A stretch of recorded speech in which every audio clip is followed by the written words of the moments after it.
Eserler ülke.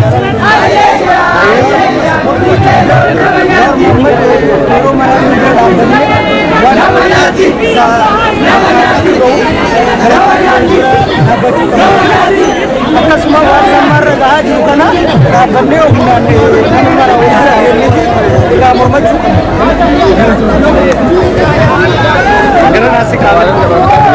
duraan dursee sagalee biyyoon afaan Oromoo sagalee Obbolummaa Magarsaa konseera sagalee pirezidaantii Lammaadha waan isa qofa kallattisanii kaan hayyama paartii hangannaa jira lammaan sagalee isaa biyyoon afaan kallattisan Jawaar Mohaammed illee godha waan kallattisanitti sagalee isaa hedduu akka biyyoon kaasisan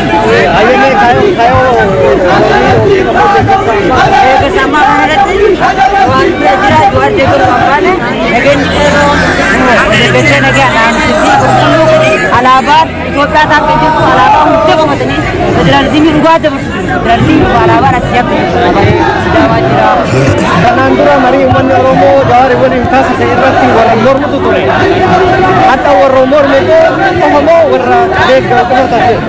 Duraan jaree hedduu jira jennee heddummaannee hojjannee jennee garuu jarmaa oolannee. Bisa bubar selama demi waktu kerja.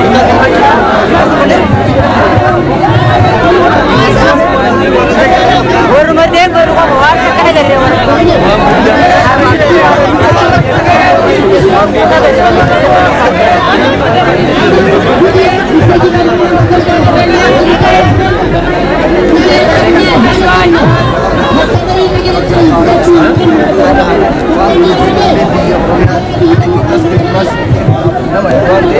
Setelah dapat jawabannya, maka semua Magarsaa sagalee isaa qaamsamee jira.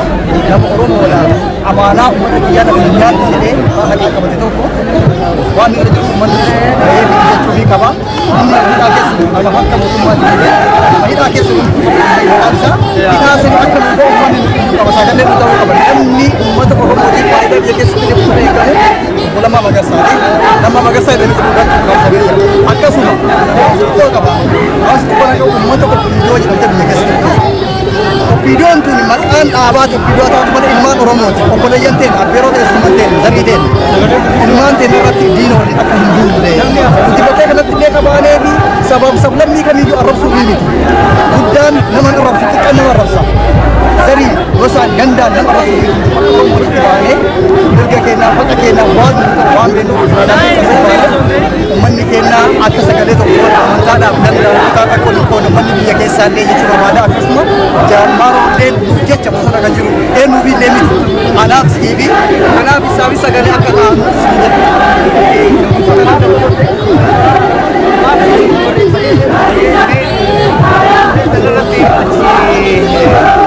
Obbolummaas baasaa jiru. Biddumatti ammoo fageenya irraa magaalaa Manisirraa Oromoo Faransaay jirtu Oromoo Faransaay irraa dhufne Oromoo Faransaay jirtu wal geemneetiin halkan edaa deemaa bulleetiin dhufne goota keenya qaroo Oromoodhaa hayyuu leenca sabaa abbaa qabsoo Oromoodhaa dhufeetiin isaa wal argine haala yeroo irratti magaalaa Faransaay irraa kaanee akkasitti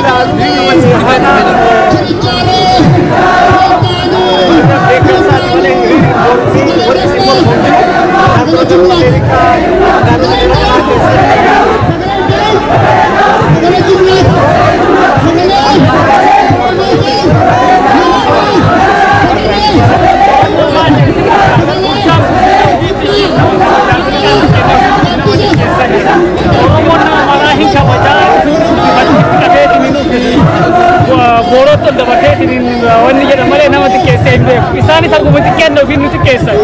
Nuti Oromoon biyyattii Itoophiyaa saniif affaadhaa nuti ijaaru. Waan har'a nuti iddoonni taanee miti.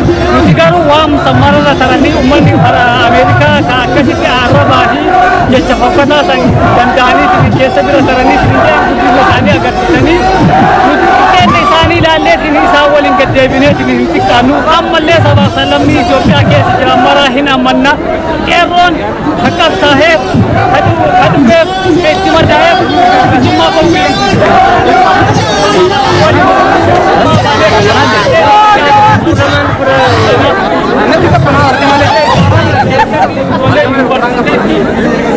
تنين جرتي دررما تنين جرتي نام من هنا تقول ما تنين جرا لما فات اللي أم دررا كيس جرتي من على جنودين متى بيكيس جنودين أكثر سجلته أمال لك أصلا تين هندو من أصلا تين غنا جرتي أصلا تين أولي جرتي أصلا تين تاجبانو كيرون جبيا إسوالين جرا إسندوبا جرا جبادا أورمان غندانا تنبو amantiidhaan addan bahu saba nuti Oromoon sabaa fi sab-lammii takka irraallee jibbinsa hin qabnu nuti ka jibbinu nuti ka mormannu sirna nafxanyaa ka duraanii ka amantii tokko ka afaan tokko ka aadaa tokko san balaaleeffanna haga dhumaattuu san balaaleeffanna haga dhumaattuu hin balaaleeffanna qeerroon ka dhumeef qarreen ka dhumteef hayyuun teenna waggaa 50 ol itti qabsaa'eef biyyi kuufamee dhufaa jalaa bahee uummata dhuunfamaa malaa dhufaa jalaa baasuufi malee fi deebi'ee nama cunqursuufi miti. Malee nama cunqursu hin balaaleeffannaa qeerroo biyyaa waliin jirraa waliin jirraa Ila Siddase ni balaaleeffanna ni balaaleeffanna Omer ni jiru kan askot Muhammad ibn Nabi birkat Milan bijar biyatik kerumbetakristananku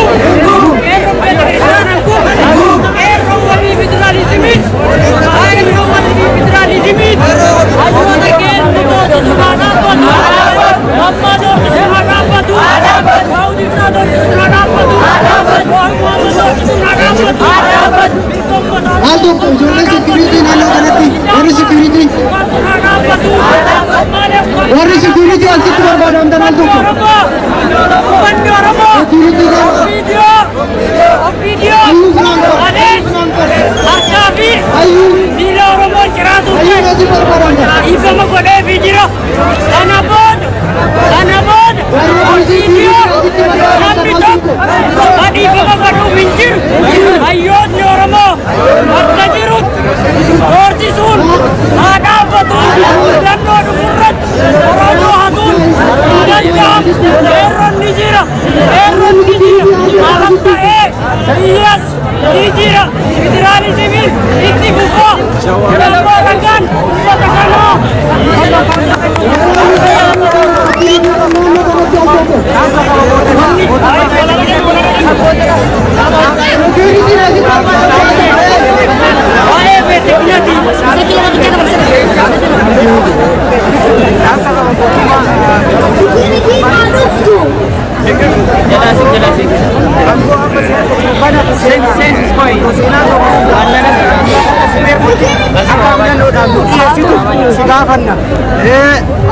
Adunyaan si eegu jirti maqaa Oromootiin wanna ammatti jirtu kana irraa dhaabbattee seenaa kee akkan tureessine siin jechuu barbaannu nuti qeerroon biyya Jarman waa'ee bulchiinsa amma haalli atammarri jirtu kun haala si deemsisuu miti haala si deemsisu kana irraa of duuba deebitee akka uummata kee ilaaltu yoo jiraatte yookaan seenaa galmeessitee addunyaa kanarraa gara filannootiin uummata keetti akka dabarsiisu jiraachuu barbaanna akka qeerroo Jarman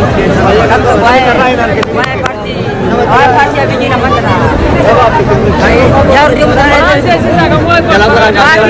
dirki dan nama kudaran parti sana dirki dan nama kudaran abang fadase abang yang damu berbadu je hoba hajiratu hanabu dirki dan dorsi abijin hobati wan parti bilcikina isasan jaru dia mutana himpuronu hinke balu ya jun maka kijibati parti saja rete aka umat dorsu darab batu ya jur ban ayo fadda galatoma wani sinin jechu berbadu wata kanatti asabane nak tokko ni nam yaade ke mechu dandau sa abal agal ma keessatti waan qabnuufi nammo tokko ra yaada fuudha sarnaa hubadhaati naannoo keessatti deebi'a walumaa galatti akka qeerroo biyya Jarmanii fi warroota Awurooppaa poolisaa irratti keessummoota isaan kana caqaatti kutuudhaanis waan iyyatti sagalee fudhachuu malee wanni dhaabu tokko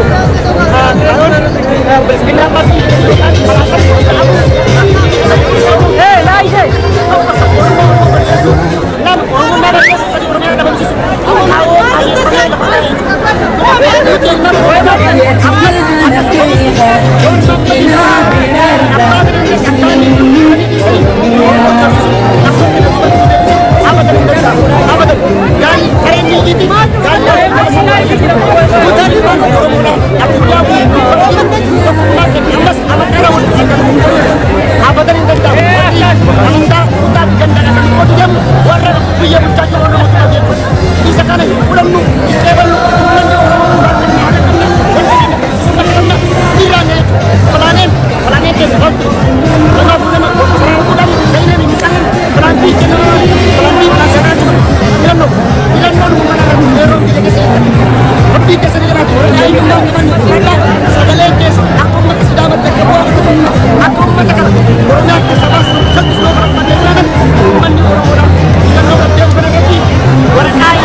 Abi Ahmad kamsin qabnu abi kitaba baafate kitaba madamari qaraanu timbar baannetti qaraa ummanni oromoo hin barbaannetti ummata giddiidhaan dammaru paartii walicha camallaqamaa ka jedhu fidee ummata keenya dirqitti karaa hin taane oofuuf ka inni barbaadu abadan hin milkaa'u nuti sabboontota ummata oromoo ummata sabboonummaa qaban kan akka Jowaar kan akka Lammaadhaa kan akka Tayyibaa ukkaamsanii sodaachisuudhaan yookaan immoo lubbuu isaanii dhabamsiisuu kan barbaadan kuni abadan bakka hin ga'u kana itti hin milkaa'an ummanni Oromoo itti beekan jira akka isaa yaadu waan isaa yaadaniif araasu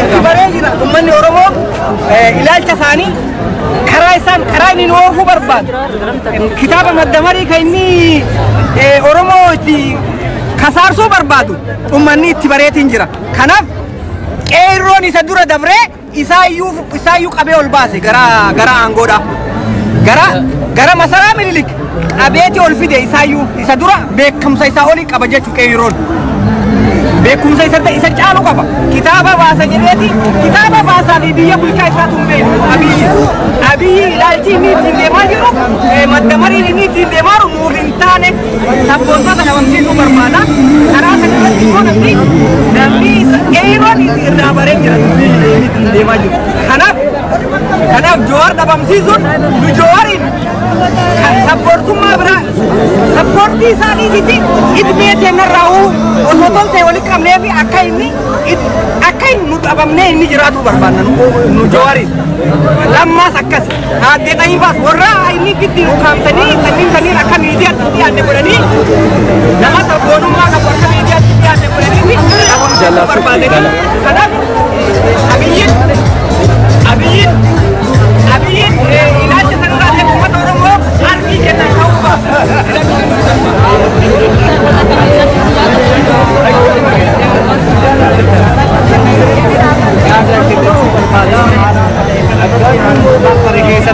Tarii keessatti yaada kennachuu barbaada. Haa ta'u garuu hadda nama tokko asitti argee yeroo mormii biyya keessatti geggeeffamu sun namni tokko alaabaa harkatti qabu hojja jedhan alaabaa nyaatee achi asii sababa sadiini keemikaalli alaabaa ta'e sun rakkoo irratti geessee nama hospitaalatti garaa isaa bakkeessanii kan ammoo baay'ee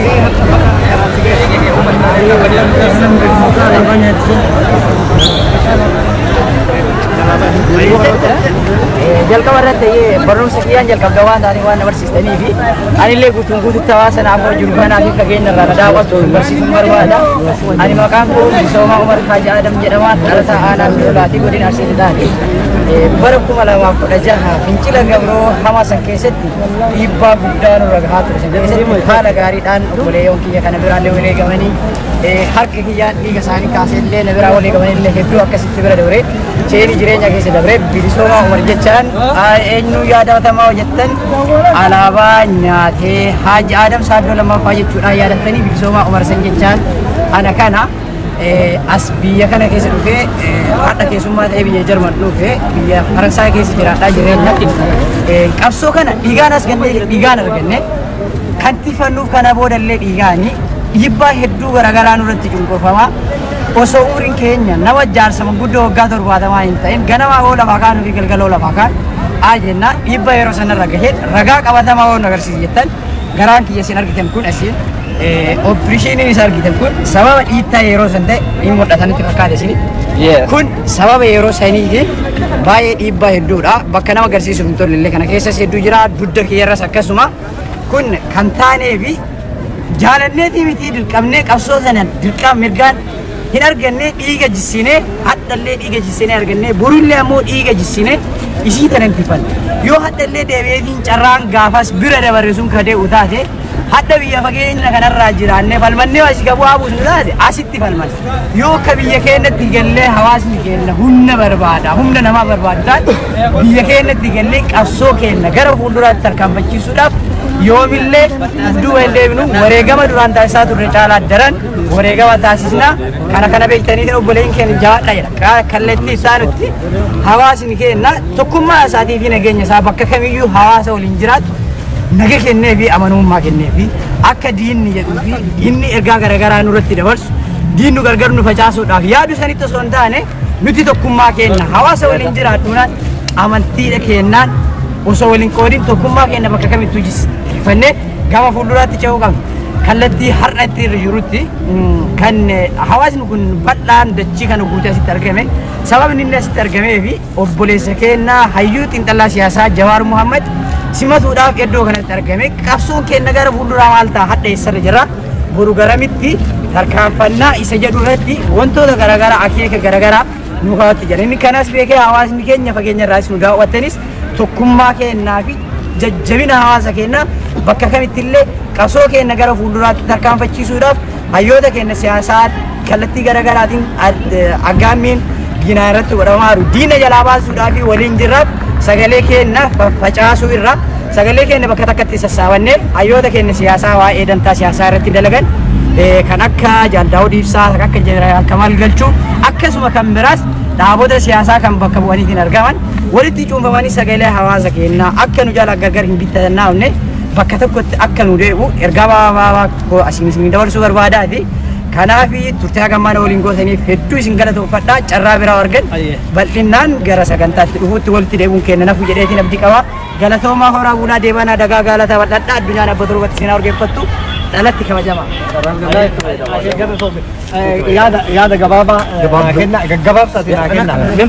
Haadha wanna asitti argamtaniif tokko deeggarsa Jawaarii tokkummaa warra akka amma inni ibsetti qeerroo dhiiga ofii gadi naqee lafee itti cabee qaamaa qalbii itti dhama'ee bakka kanaan gahee maqaa biraa itti kennuudhaaf addunyaa irra sosocho'aa jiru. Gorsi isin gorsa maali gabaabatti? Gabaabinatti ani karaa kiyyaan waggaa 15 haga biyyaa bahe ijoollee Shaashamanneetiin waggaa 15 haga ammaa uummanni Oromoo tokkoomee wal faana hiriiree hin beeku. Amma immoo yeroon keenya gaheera yeroo keenya kanatti fayyadamneeti uummanni Oromoo ta'ee sabaa fi sablammiin Oromoo jaalatu hundiyyuu nu faana akka hiriiran hin barbaanne jechaadha. Maaliif ammaan booda garbummaan sun akka nutti hin deebine tokkollee wal faana hiriirreeti biyya keenyaa fi dhaaba keenyas guddisuu qabna. Jawaarii hin deeggarraa lammaallee hin deeggarra yoo lufaana jiraatee jedhaan immoo karaa kiyyaa wal faana hiriiruu qabna. Wal mormiin tokko jiraachuu qabu. Amma keessaa waliigalleerraa eenyullee taanaan keessaa waliigallee yaadni keenya ifaadha. Yaadni uummata Oromoo yookaan immoo ifaadha waan ta'eef haaluma kana itti fufuu qabnaa jedha ilma Oromootiin itti fufuu qabnaa jedha. Wanni dabalu amma kaaree sa'aatii 8 deemnee deeggarsa keenya OMN gumaachuuf dhiyees obboleessa keenya daayirektara Oromiyaa miidiyaa Jawaar Mohaammed xaaliyaan irraa kaanee dhufnee qeerroon xaaliyaanii irra hojjetaniif kanaaf deeggarsaaf qabnu waan hundaanuu bakkaan ga'uuf dhufne jabaadhaa qabsoo karaa nagaatiin deemnu akkanuma itti fufna tokkummaan kennaa jabaatu ulfaadha galatooma. Hayyee yaada takkatti itti dabalitti inni gololna bakkee waltajjii kanarraa gadhiisaa anis Caalaa Shaturaan jedhama godina Silxaanaa Kofaleeti. Duraan dursee Jawaariin bagaa jecha sirratti aggaamame kana jala rabbiin nagaan si baasee jechuu barbaada. Itti aansee baga nagaan gara biyya kanaatti yoo dhufee jiraate baga nagaan dhufte jechuu barbaada.